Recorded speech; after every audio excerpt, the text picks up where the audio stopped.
Hey, what's going on, everybody? Welcome to the Daily AI Show. I know people magically appear while we had the quick intro there. That was amazing, Ann. Welcome to the Daily AI Show. Today is December 2nd, 2025. We appreciate everyone being here. Thanks for everybody jumping into the comments. With me today, we have Beth, Andy, Ann, and I'm Brian. So really happy to see all of y'all smiling faces. Beth was just asking yesterday. I kind of bowed out. I just was not what the feelings weren't feeling yesterday as I was going through the show, and I had to bail out, not because of Andy or Beth or Carl, but I'm feeling a little bit more right with the world today. So happy to be back. On today's show, we're going to be obviously digging into a little bit of the news that's coming out because there's quite a bit. And then we're going to get into stuff about whether Shipmas and whether we can expect it this year, whether that's a good thing, whether that's like what comes along with that. And then Beth, remind me one more time, what was the other thing that you just talked about? Something about a red paper or something? What was the other topic? It is part of Shipmas or Now, which is what I've called the segment. We'll go into the Code Red memo that Sam Ullman put out. So Code Red memo. That's good because I think Andy was saying this too. I don't know anything about that. So I'm going to learn along with everybody else on that as well.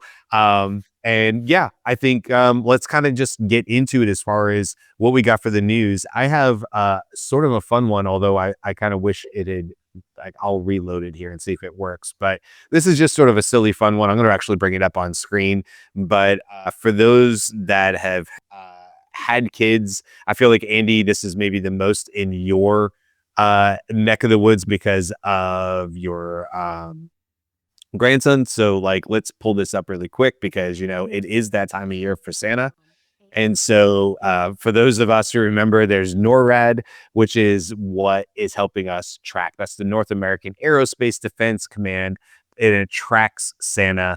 I remember doing this with my daughter, fun little animations that show where Santa was along the globe, and it was always something fun. It's a good memory for me and with my daughter. And so OpenAI yesterday announced that them and the NORAD team have teamed up to bring new magic to the NORAD Track Santa, which I think it's fun that we sort of have an AI-ification of this. So we have 3 different parts here. It says that they're helping out with. We have the Elf Enrollment, which is a playful photo tool, which literally just broke as I tried to use it. So yay OpenAI on that one. And so that's helping them create like these images that you can see here on the screen. We'll see if we can get mine to work. Then we have Santa's Toy Lab, a tool that lets parents turn their child's most imaginative toy ideas into a printable coloring book page. That's super fun. I actually remember doing that about a year or 2 ago with my own daughter. Even though she was a teenager, we would use AI to make coloring pages, which is a super fun way to use the tool. And Santa's Toy Lab turns it into a simple line art that's perfect for coloring. Love that idea. And then we have the Christmas Story Creator, a playful fill-in-the-blank style storytelling tool that lets families plug in names, places, and fun details to create one-of-a-kind holiday tale to read aloud. Well, y'all already know that I love a good choose-your-own-adventure, or sort of the, what was the books you used to play as a kid with the fill-in-the-blanks? Well, I'm drawing a blank. When you put in the adverbs and verbs, Mad Libs. Yeah, so kind of a Mad Lib style here. I haven't used that one. I love our little elf down here. All right. So I'll see if I can get this to, let's see here. Yeah,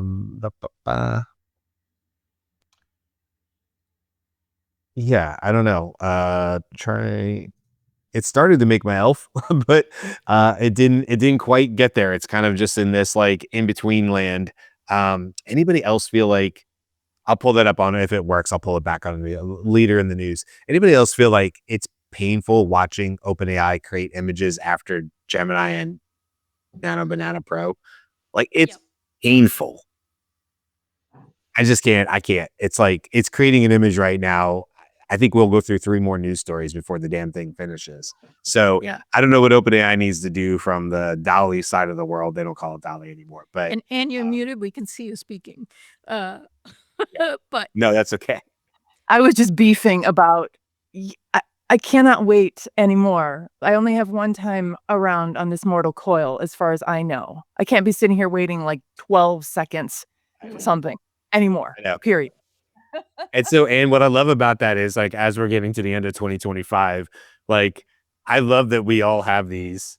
This is kind of what goes into the Shipmas thing that we'll talk about later about expectations, right, Beth? Like, that's part of that later conversation. We'll get to that. But like, yeah, it's like this whole thing about like, you just kind of said it like, oh God, that elf is horrible. Okay, well, now I have to put on the screen. So it made the elf, but What are we doing? Shut the stab. Show the stab instead. Hold on. What? Okay, look, hold on. who is it? No, that's the one that broke. That's the image I gave it. So it wasn't like I gave it a bad image.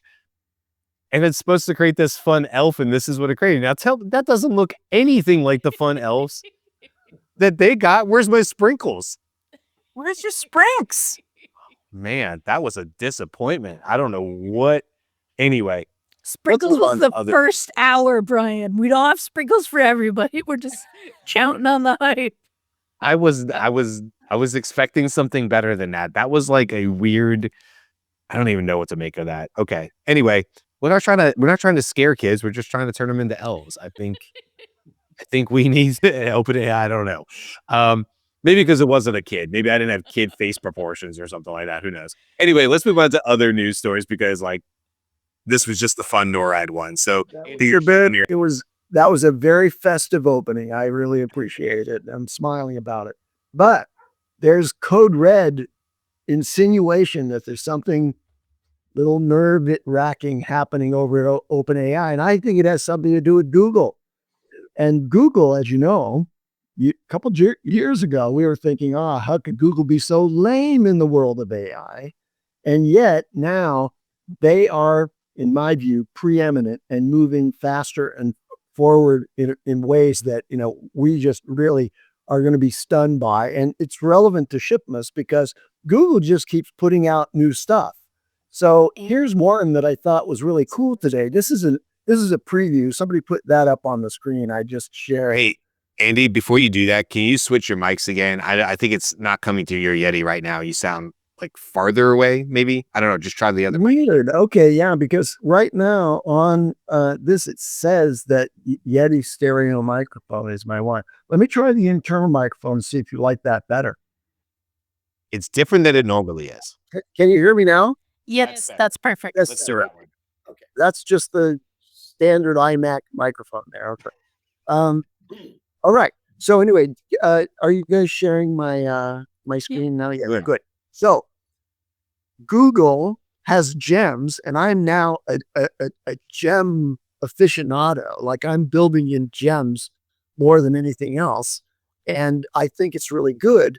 One of the things that was missing, though, is the ability for a project-like system that would retain multiple chats using that one sort of instruction set, like in a gem, and keep that context on an ongoing basis in the context of a project. Well, don't worry, Google has that coming too, and what you're seeing now is a preview of what their landing page will be for promotion of the projects feature that's going to be added to Gemini.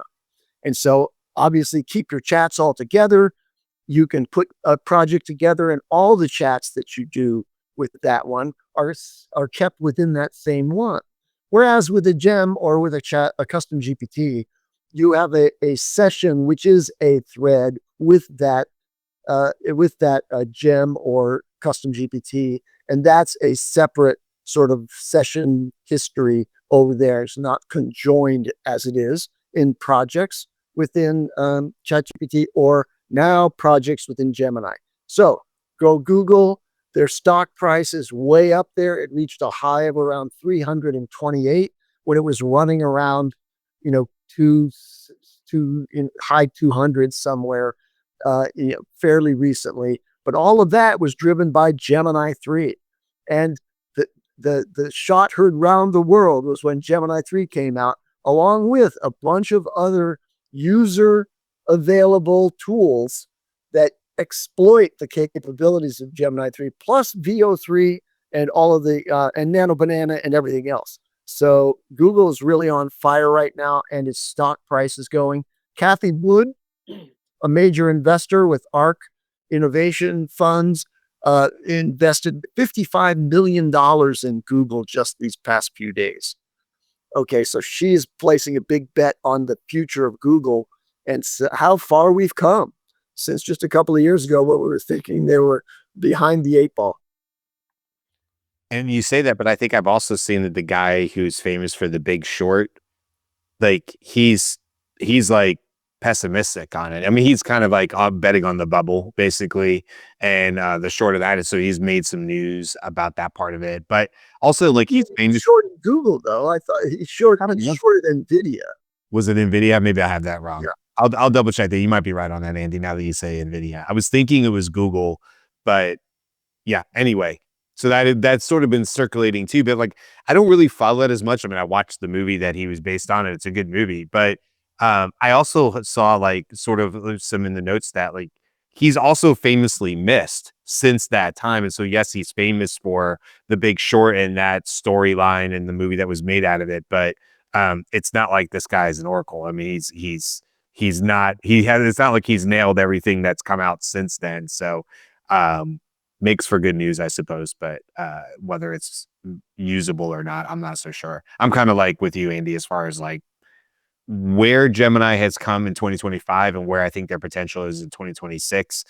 I think Gemini and how they're integrating it. I was literally just making a slide deck this morning for a client presentation I have coming up in a couple of hours. And you know what? I mean, asking Google and Gemini or Nano Banana Pro to spiffy up a slide is very, very useful. And so I think this is Gemini. People are going to be using Gemini synonymous like they'd use Chrome. They're just going to be like, oh, I did that or whatever. And it's just the way they use their browser and everything else. So anyway, more news. Carl joined us too, by the way. Hi, Carl. So we got 5 of us here. That's nice. Just missing Jimmy today. So all right, moving on to other news. And since you're our guest co-host today, what do you have in terms of news? And you're on mute. You're still on mute, Anne. Okay. As I warned the people in the chat, the side ponytail is in effect. I am in mean mom, crash out, bossy pants mode, and there's no changing it. So here's what I'm coming in. I've been described as a Mack truck full of marshmallows, which fits. But today the marshmallows are like tacks. They're like little bombs. And so here's my beef. There's a bunch of articles. There's a whole viral trend right now going on. And I mentioned this in a previous show about algorithmic bias and gender on LinkedIn. And this is undoubtedly going to end up being like a big, big deal, because what's happening is this is absolutely positively cutting women off from opportunities. I mean, you could go down the list of all the bad things that are happening because women are being suppressed on the platform. And just in case there's anyone in the crowd who might think that this is about women whining, this is not about women whining. This is not about us like, well, the algorithm doesn't, give us enough attention. This is like full on, well-documented, hundreds and hundreds of cases of data comparing and contrasting what happens. For example, we now have hundreds of women who have changed they have bro-coded their LinkedIn profiles with all of the words, like where this is all, don't anybody here get their feelings hurt. Bro-coded terms like, I did this, like 100x, like those kind of terminology, that kind of terminology that is stereotypically more male. Also, they've changed their gender to male, and they've changed their, in some cases, they've changed their profile picture.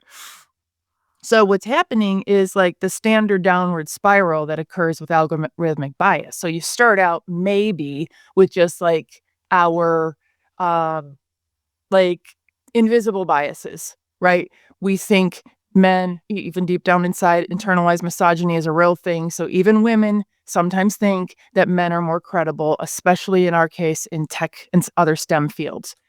Then you go to the people in charge. Then you go to the data that's being compared and contrasted with 30 years of hiring data, which is going to be predominantly skewed toward white males.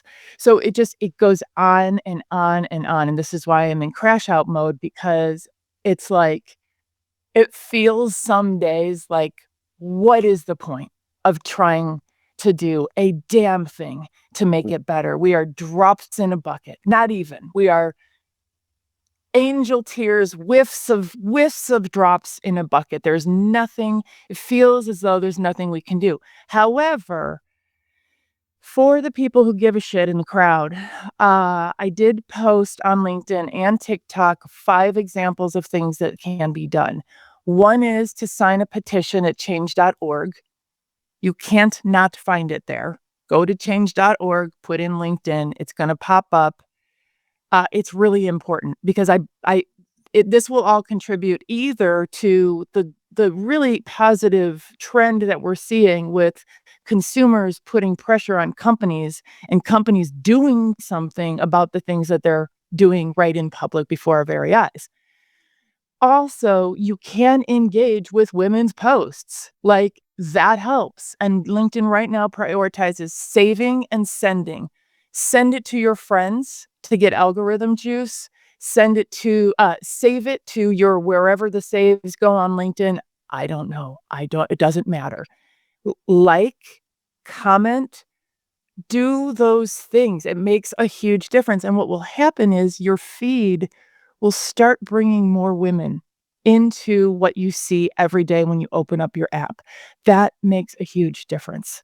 And then one more thing is, when you see women who are rock stars on LinkedIn, don't pretend that they are not speakers, somebody you should write a recommendation for, somebody you should consider in your hiring pool. Like, just like IRL, it's like on social media where you have, like, hopefully you have that moment of, there's something about my bias that's preventing me from putting this woman forward, or something like that. Manels are a huge deal. They're a problem. This is typically an all white male panel. If anyone cares, I'm connected to almost 2,000 women in AI, pretty much all of which are great potential speakers. So the algorithmic bias situation is going to blow up. I don't know what's going to happen. People in our group are preparing for, people who are like in our community, broader speaking, are preparing for a class action lawsuit. And I encourage people to check into it, because it really is a canary in a coal mine for other negative effects of algorithmic bias, and it could go on forever and forever. This is why I'm in crash out mode and do a lot of damage to our whole society as women get again or further shut out of power and proximity to power. So check out change.org. Look at Cindy Gallup. Look at her LinkedIn feed, which seems to aggregate a lot of these cases of women changing their name, changing their gender. So that's my news of the day. It's not really great. I don't have anything to say on it. There was one shining moment, though, which happened recently, and I hesitate to congratulate Tony Robbins and Deacon Graziosi, but No, they featured, don't. You can't. 3 women, right? But they They those women, Andy. They used them. They used them to sell their stuff. And I could go on, again, side ponytail. I could go on about that forever. That was straight up exploitation.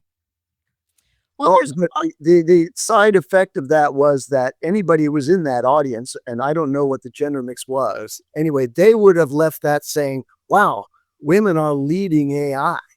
They are the ones. Yeah, but no. No, but the Yeah. 3 out of how many men? Yeah, superficially, maybe, Andrew. And I I apologize. I didn't watch the whole thing. So I only watched the women who I knew. Yes, so did I. But here's the thing. Those women are showing up in my communities. The women who bought that stuff, Yes. they don't know how to do anything. They don't know what they bought. They bought it because they saw the women, they saw, Tony Robbins and Dean DeGrazia or whatever his name is doing their thing that they do. They were manipulated. I can talk out of both sides of my mouth. I can argue your point too, Andy. And I am very glad to see our dear, dear friends who we all have the utmost respect for. Absolutely. If they're qualified to do that, lots of women I know are just like one notch below that. And so that is a coup. However, the exploitation, which is a whole story unto itself, really leaves a bad taste in one's mouth. They exploited the guys too, but more the women. So I mean, it is but it was Tony right Robbins, machine. right? But yeah, that's my 2 cents, everybody.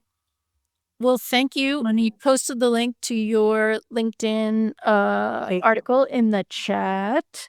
And there is a lively discussion happening in the chat, as always, for the Daily AI Show. So jump in if you would like. One of the things that I think is interesting in the comments about, because Gareth also mentioned he realizes that he's getting a lot of his AI news from women. I think because there are fewer women at the top, we recognize those names more. Like there are a lot of men at the top, and so those names are slightly less recognizable, at least for me, in that same kind of way. All right. Any other comments? Okay. Yeah, I would say keep going if you got any. Let's go. Let's wrap up on the news so we can get into talking more on the main topic as well. Cool. So, longtime watchers and listeners will remember the clone robot, because maybe some of you had nightmares about it because it uses water-based tendons and muscle fiber kind of stuff. Well, they have created a working hand, because what you really want in that slightly see-through, loose, funky skin that covered it was something that could reach out and actually grab you with a firm robot grip. But they have, in fact, yes. Let me see if I can pull it up. There we go. As I said, do you have an image of it, Beth? Because like this, if for people who don't remember, and correct me if I'm wrong, Beth, this is the one where it's got a very freaky, interesting looking body type that's like very human like, but they also had it like hanging from the strings and it was twitching in the video, and we were like, that's not okay. Like there's things nightmares are made out of. So that's the thing. How many though? Is it that? It is. It's clone. And let's see. I should be able to share this. It's going to be just... Shoot said that thing is still in my nightmares. Yeah, I agree. I agree, Chief. Right? It's one thing if it's walking. It's somewhere slightly freakier when it was hanging from the 2 wires or whatever. So what you're gonna see is the video that they released, and the person is using like a mocap glove, so it's generating the movement from a human, but we can see where this is going. All right, where are we? Brian, can you put that on screen? I got you. Cool.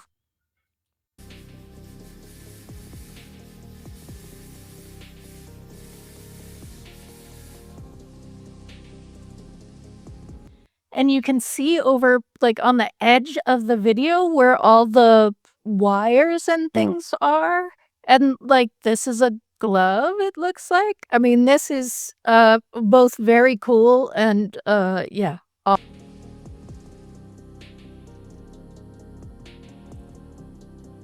Oh, look, slow-mo. Nice. Yeah. Okay. So I think it's pretty much all that, but really impressive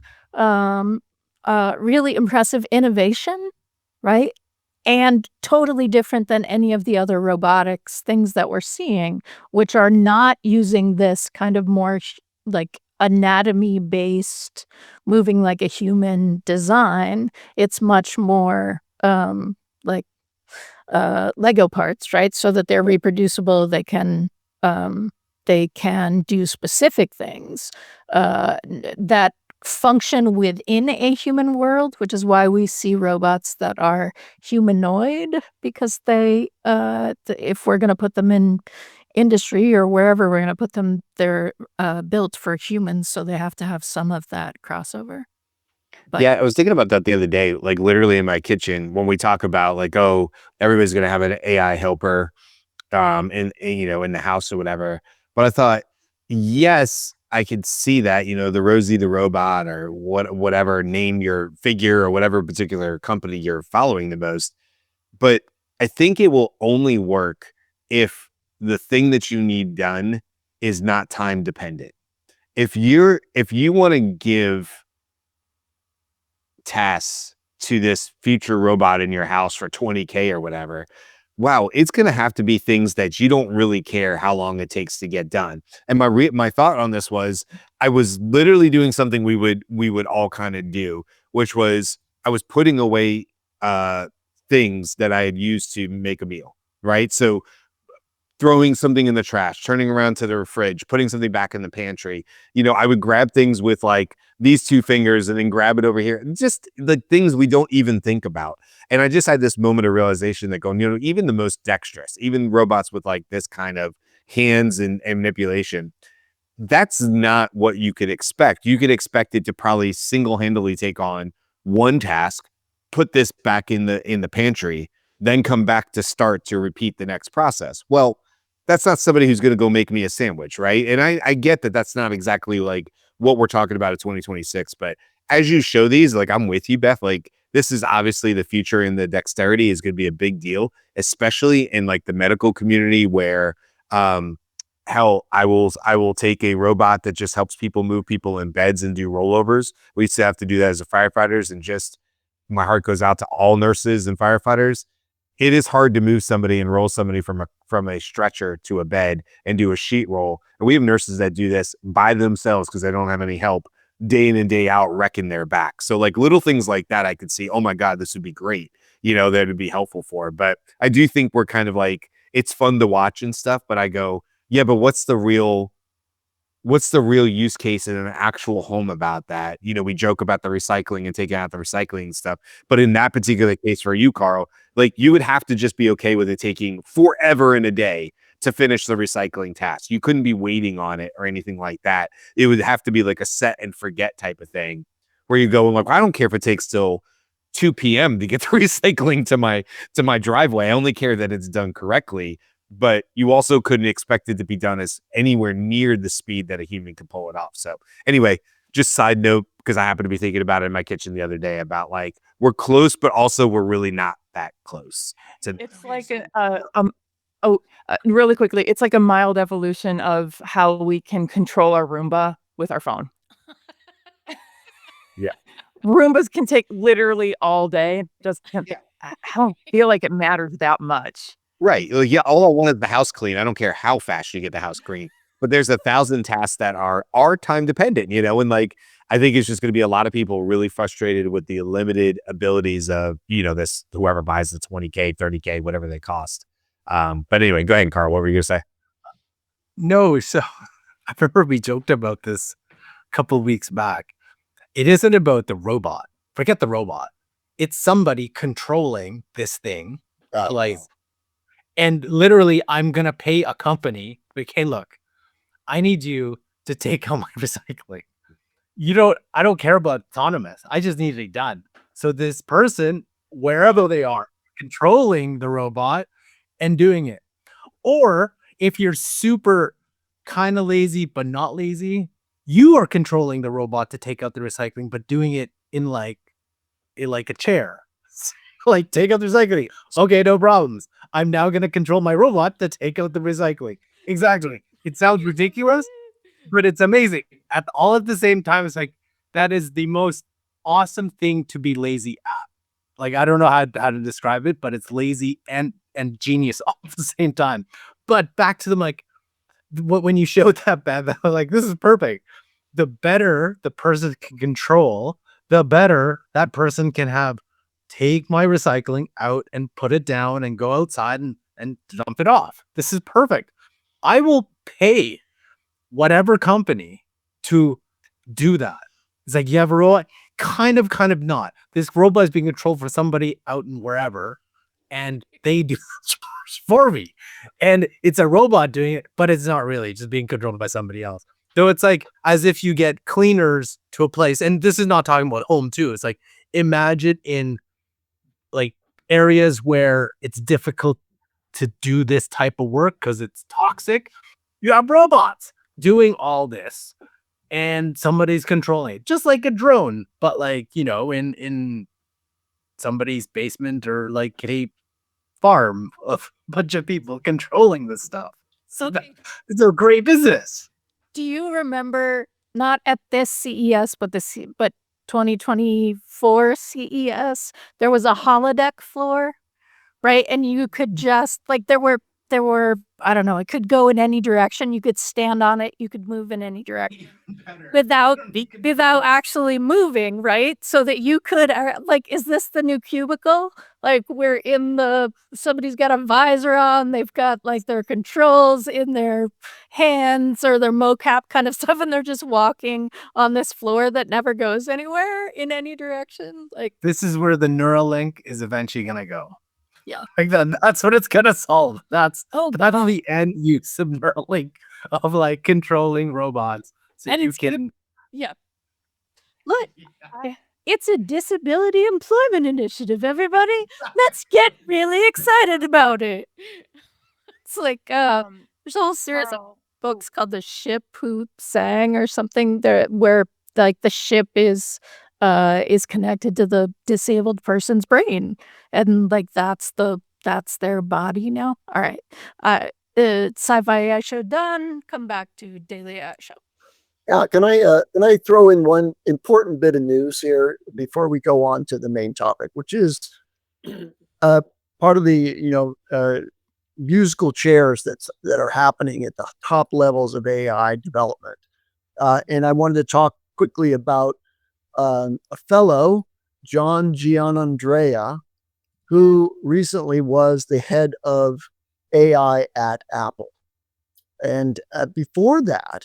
He didn't join Apple until 2018. Before that, he was at Google over all of AI and search. So he was one of the topmost people at Google. He moved over to Apple to run their AI, and he's out now. Tim Cook reportedly lost confidence in him after these repeated delays on improving Siri. And there's a new fellow who's coming in, also from Google. His name is Amar Subramanya, and he previously spent 16 years at Google, where he was the head of engineering for Gemini Assistant prior to his departure. Okay, and he's got deep expertise in AI and ML research and integrating that research into products. Tim Cook made an announcement. He's thankful for the role that John Giannandrea played and so on.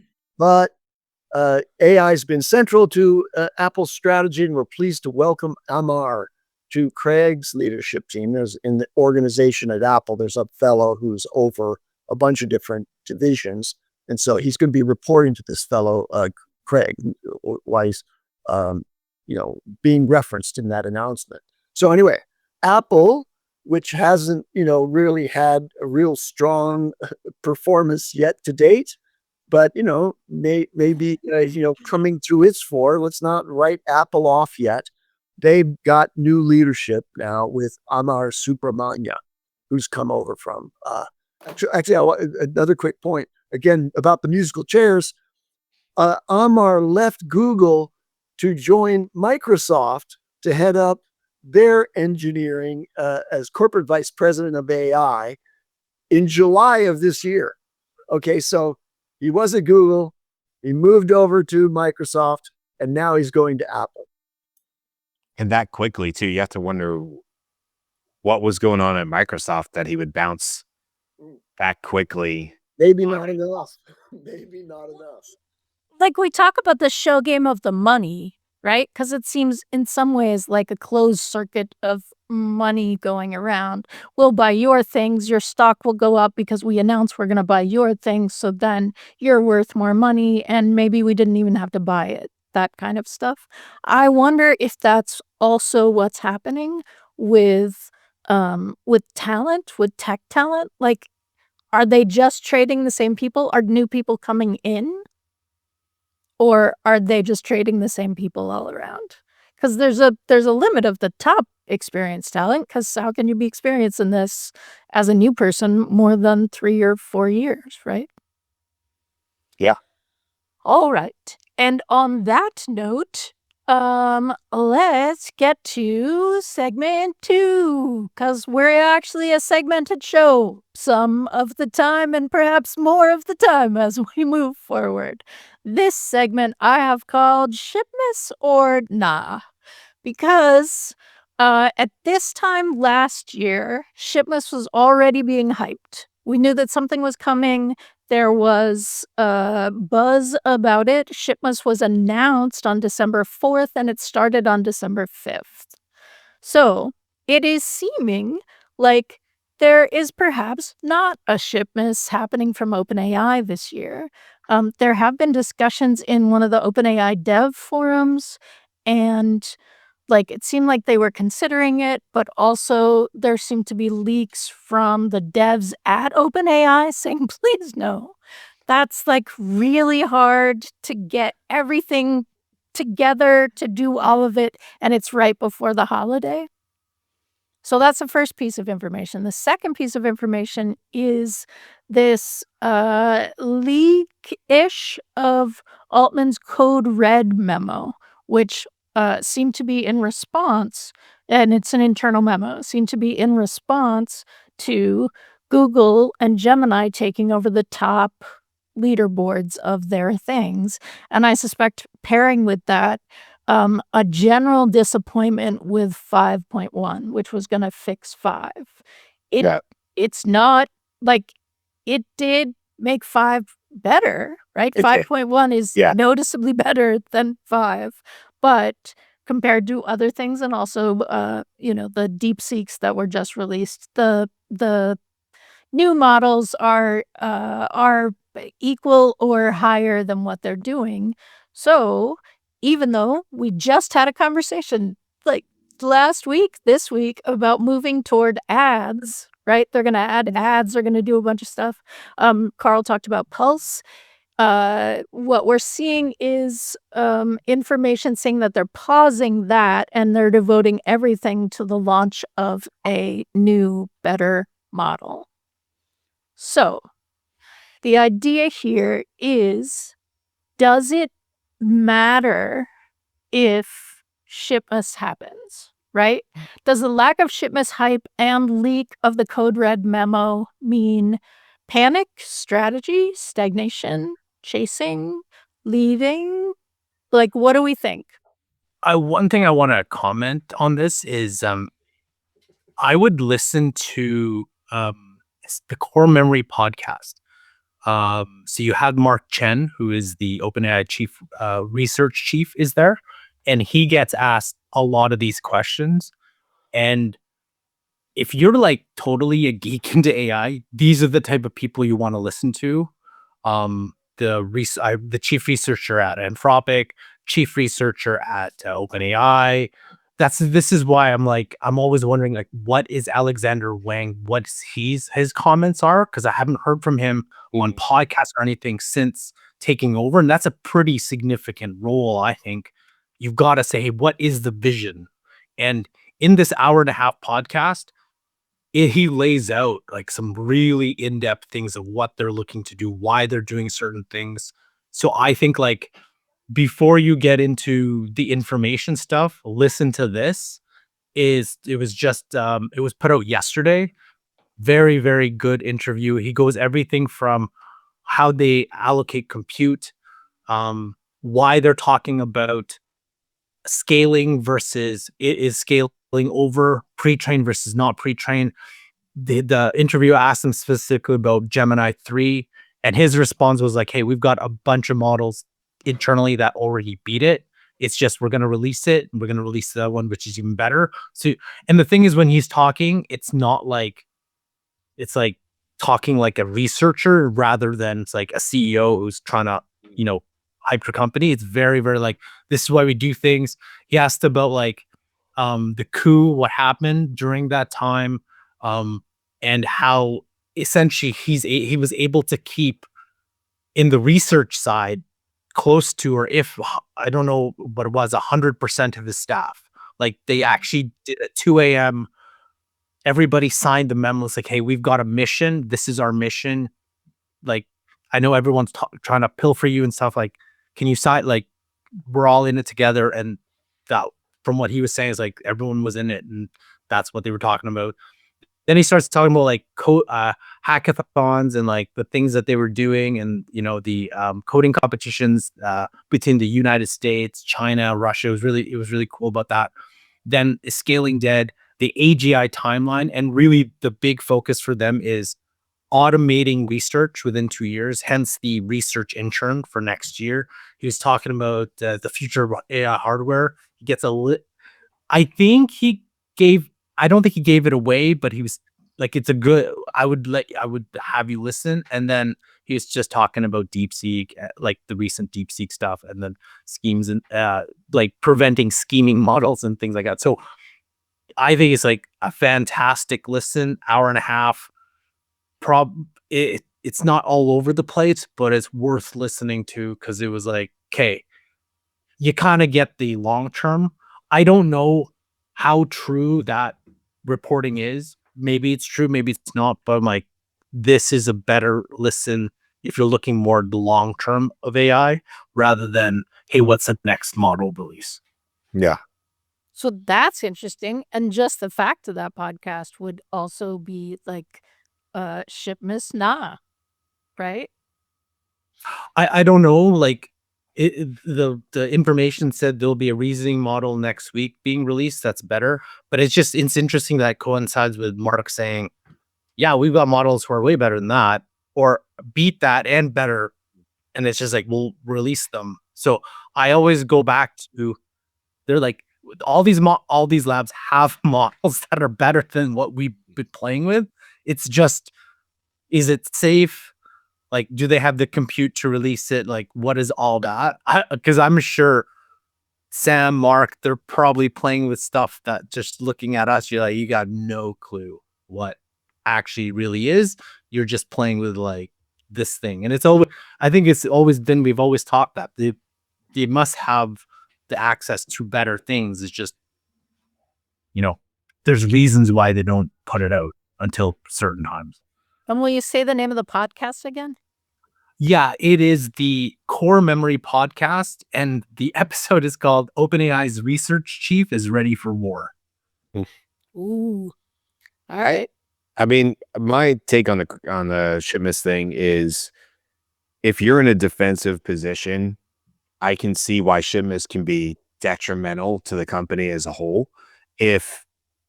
If you're in a position where the general consensus is OpenAI is on top and they're just making it better, then Shipmas is fun. It's lighthearted. It's call Santa. It's we added this 1-800 number, and I said at the other show, I would still be in favor of those types of updates, but that's me, and I don't think I'm the target audience per se.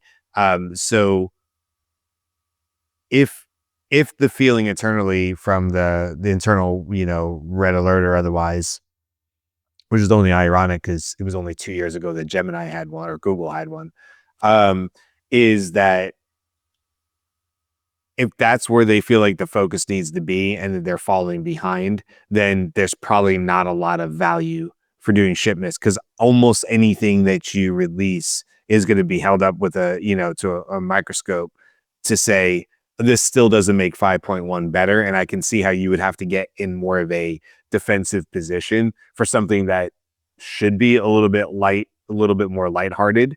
Mm-hmm. That was like sort of the fun of it. And they were telling dad jokes for anybody that remembers last year. It was just sort of like a fun thing that they did. So in that sense, I would say Shipmas, nah. Also, and I will say this a lot. I mean, Andy, you've said you've been building a lot with gems. Anybody else who's using Gemini, I go back to this. Claude 5.1 and the previous versions of Gemini all had a similar cadence or way that they interacted with you. It is not until Gemini 3.3 Pro that I have seen a distinctly different way that the AI is interacting back with me. And it's across all builds. It's not because of prompting. It is because of the way that model is built. I think that is the next iteration, next version of how you interact with AI. And I think they did it the right way by probably building a year or two ago and saying, we're going to build this from the ground up as multimodal. Because what I think you're seeing now is that this was a smart move for Gemini and Google in terms of how you're going to interact with the Gemini models in all the other applications that Google owns, from YouTube all the way over to, building slide decks and, Google Docs and things like that, as well as many others, I'm sure. But it's fundamentally different for me. It's a different experience. And I think I don't really care much about a 5.2 or 5.3 that, get rid of the M dash, although that was great that 5.1 finally did seem to solve it. I haven't seen M dashes for anything new now for it. And that's great. It's a nice thing to see that they could finally solve for that. The end of the day, though, is 5.1 still acts and reacts like 5. And, as much as people love 4.0, it reacts like 4.0. I don't have a problem with that per se, but you've shown me something different. And if other people are seeing what I'm seeing, which is is sort of the general consensus, I do not hear people talking negatively about Gemini or Nano Banana. I just don't. I don't hear people talking about having negative experiences using those AI chats right now. So, I'm an N of one. I get it. I don't know everything and all that's going on out there, but those two things to me, Gemini feeling different, and it actually probably perhaps being more of a negative experience for an OpenAI, that would lead me to say, no, don't do Shipmas. It probably will not be a positive experience for OpenAI. Yeah, that makes sense. If you've had a recent history of releasing things that have hype but then disappoint, you probably, maybe don't do 12 days of that. Yeah. Even if the intent, right, was, Beth, that they're supposed to be like little things, like you said it the other day about projects and organization, and these will all be welcomed improvements. Now, if that's where they put the focus and it wasn't about like how 5.1 reacts or responds, then I do think there could be because you're not really talking about the model, you're talking about the overall user experience inside of ChatGPT.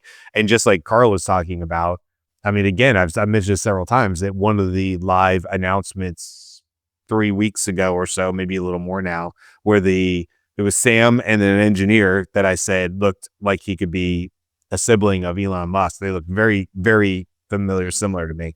But regardless, that guy, whatever his name was, straight up said ChatGPT will not look like ChatGPT in 2026. It's going to look more like a operating system. Like, you're going to go into it and there's going to be ways to connect to other people, making other tools and yada, yada, yada. If that's the focus, I think then your focus for anything you do in Shipmas should be on a better user experience, not necessarily the model giving you better results or whatever that might be, but just an overall, when I log into ChatGPT, what is the user experience? That's where I would say focus. That's where I think you can make the biggest gains. Yep. And actually, if we think about it, Shipmas last year was sort of the beginning of the visible shift toward the general user. Yeah. Right? So the user didn't need to know how to prompt or do those sorts of things, right? You can call a 1-800 number and chat with ChatGPT. That's not prompt engineering. So yeah. All right. The other comment that I made in the chat a while ago was, is Shipmas being hosted by Google this year? Have we already started Shipmas with all of Google's releases? And that's just where we're going to get. So, well, I did want to just bring this up really quick because I just saw this as part of the news. I just didn't get it to in the news section, but it's sort of in this idea. Bring it up right now. This is from Kling. Upscale.com. And look at this post here. Kling Omni launch week.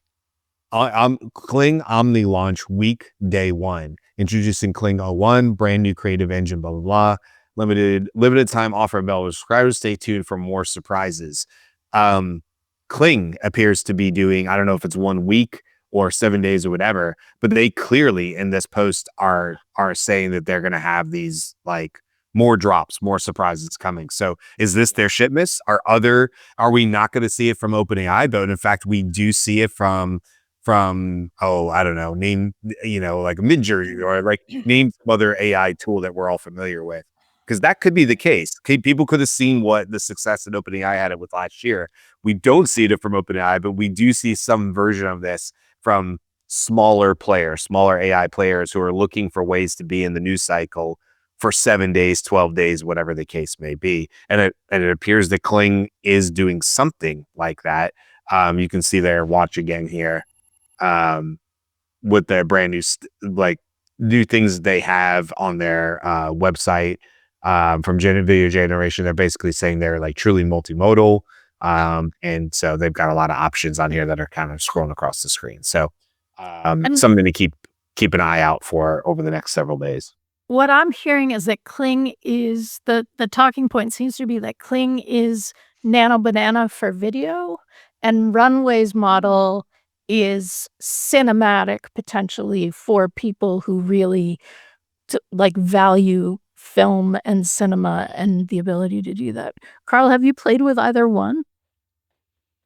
As our resident, Just waiting for it to be in Higgsfield, because it's like you have to get a Kling subscription, you have to get a Runway subscription, and I was like, because I know Kling will eventually end up in Higgsfield.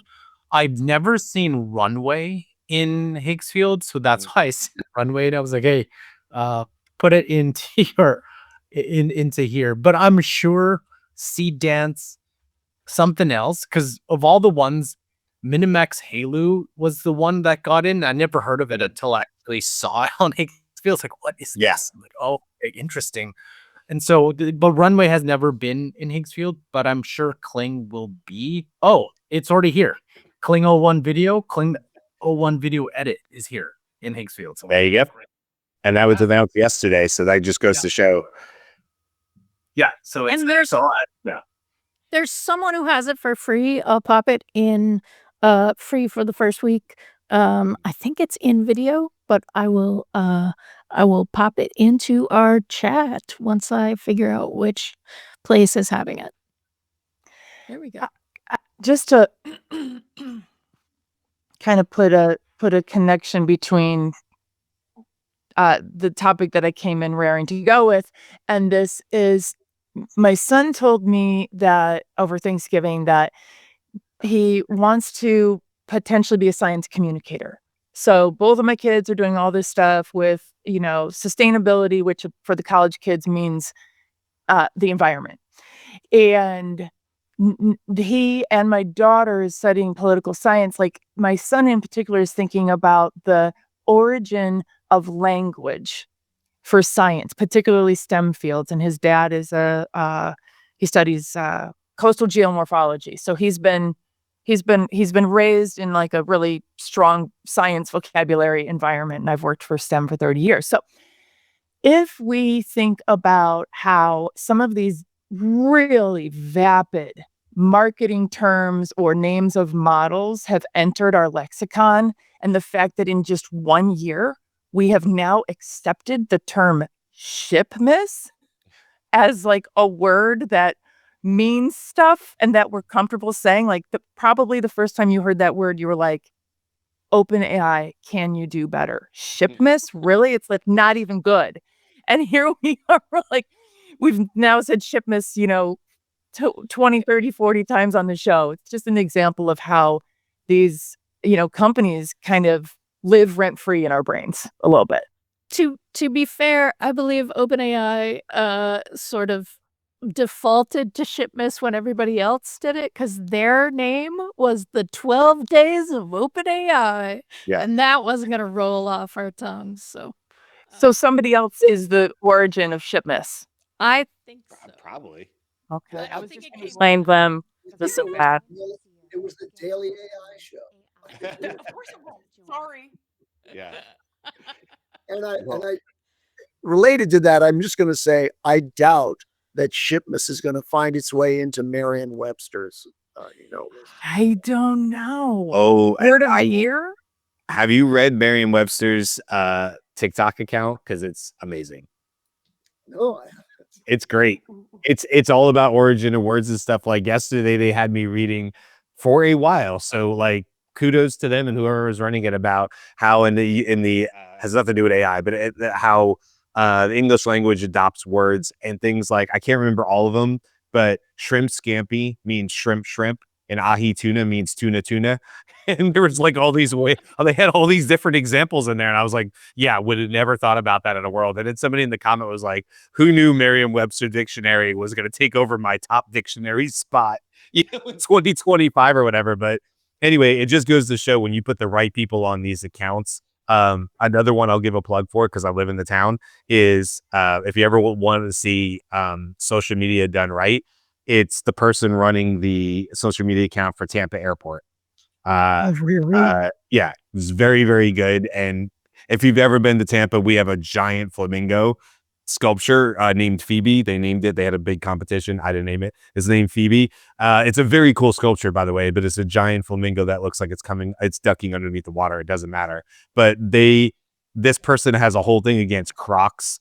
They've done a whole Croc movement on not wearing Crocs at airports and not like dressing down. And they will poke fun at people like through TSA that like it's their first time ever, having to deal with TSA and whatever.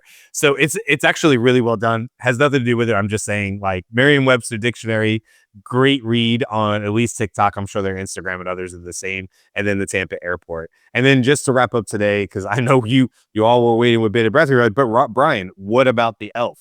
So I did rerun it one more time, and we came back with a much better result this time, where it's actually a bit of an elf. I did tell it that I liked pumpkin bread. That was my favorite holiday treat. And I like the color blue, which is what it asked me. So that's now what we got here on it. So loves blue, pumpkin bread, holly movie nights with family. And so that's the elf it gave me. So yeah. So little extra prompting to tell it that the first one was nowhere near what I wanted. And so now we have a better version of it. So anyway. So this is not a takeout menu. They're not saying, do you want sparkles with that? You have to specifically request. No, it just apologized. Obviously, it apologized for its poor first attempt, and then wants to know now, do I want it to turn into a coloring book page? So there you go. It's got a follow up to it or whatever. All right, we'll leave it there. We're at time. So thanks for everybody hanging out. Thanks for all the lively conversation in the chat. Also, thanks for keeping it civil. I think it's great that people disagree and agree, but everybody is very polite in the chat, and I appreciate that. We all appreciate that because we're here for the conversations and to keep things at a professional level. So appreciate everybody there. Lots of great comments in there from all sides. So thank you guys. Keep coming back day in and day out. And if you want to join us, you can absolutely do that and be part of the chat by joining us while we're on live, which is at 10 a.m. Eastern, Monday through Friday. We've been doing it now for 600 plus episodes. Today's episode 607.